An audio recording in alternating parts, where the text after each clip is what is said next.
Hi everyone, and welcome back. I'm so glad you're here. I'm especially excited because this week we're going to be taking on our very first fluency strategy. Now, fluency means I can read smoothly and with expression. Today we're going to be talking about paying attention to punctuation on this week's episode of It's Lit with Miss Prodal. To help us practice how to pay attention to punctuation while we're reading, I've taken a page from this book, Is Your Mama a Llama? And I've written it out up here. Together, we're going to look at different kinds of punctuation and what they do while we're reading. Now, the first thing you need to know is that if we don't pay attention to punctuation, our reading sounds really weird. Listen to this. Is your mama a llama? I asked my friend Dave. No, she is not, is the answer Dave gave. She hangs by her feet and she lives in a cave. I do not believe that's how llamas behave. Oh, I said you are right about that. I think your mama sounds more like a bat. Whoa, that doesn't sound like very good reading to me at all. So let's talk about some of the punctuation and how when we pay attention to punctuation, our reading sounds more smooth and more expressive. The first thing we need to know is what a period is.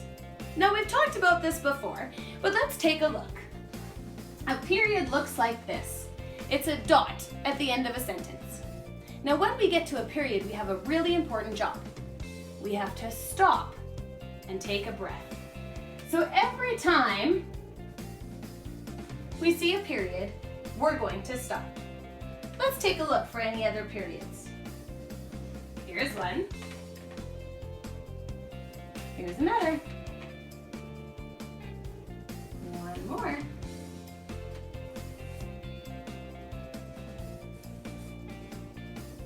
Now, we do have to be careful because at the end there's 3 periods together, but those are something just a little bit different.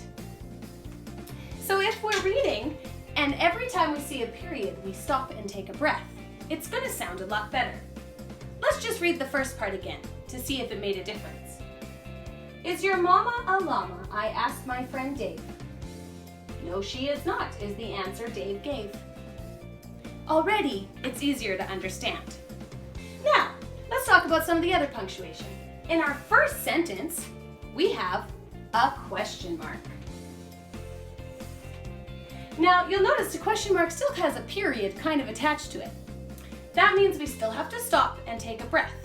But when we see a question mark, we do something extra special with our voice.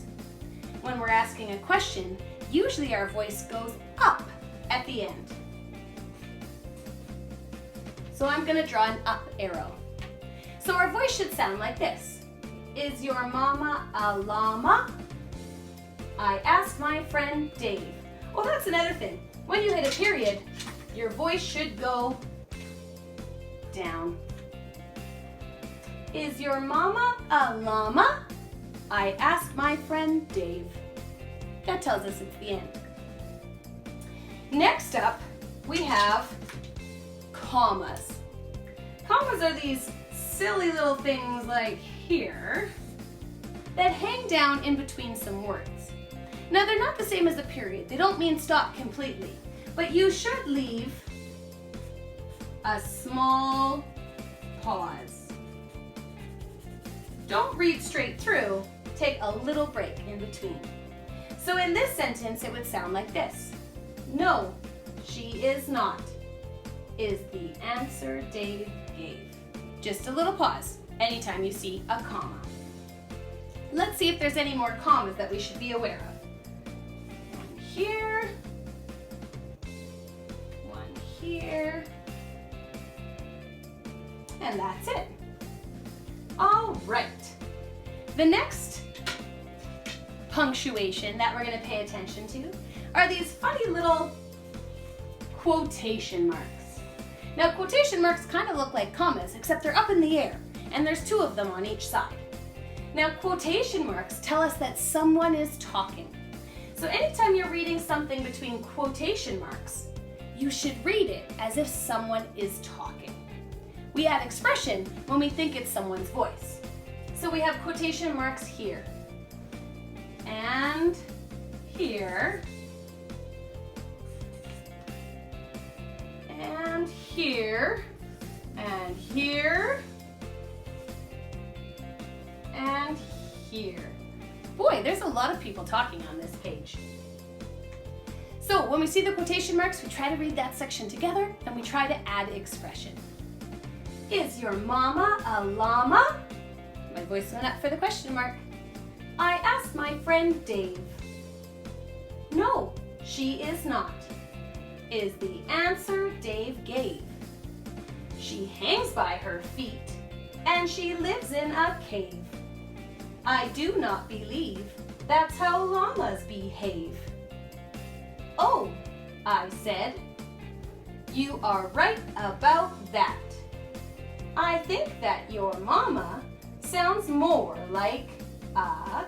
Okay, we have 2 punctuations left. The first one is this one right here. You might have seen one of those before. That's called an exclamation mark. An exclamation mark means we should sound excited. And the other punctuation that we haven't talked about yet here is this one right here. Those 3 periods I kind of mentioned. When you see 3 of those together, that's called an ellipsis. What a crazy word. Let's see if you can remember that. Ellipsis. And when you see an ellipsis in a story, that means you need to slow down and build suspense. Often we drag the word out and leave a pause so that when we say the next word, it's exciting. So it should sound like this. You are right about that. I think your mama sounds more like a bat. And bat should sound really excited because of the exclamation mark. So when you're reading, if you notice any of these punctuation marks, make sure you pay attention and change your voice. If you see a question mark, your voice should go up. If you see a period, your voice should go down and you should stop and take a breath. If you see a comma, don't forget to add a little pause. And if you see an exclamation mark, be sure to sound excited. And finally, if you see an ellipsis, stretch out your word, build suspense, so that your listeners can be really excited about what you say next. That's all for today. Stay well, and God bless.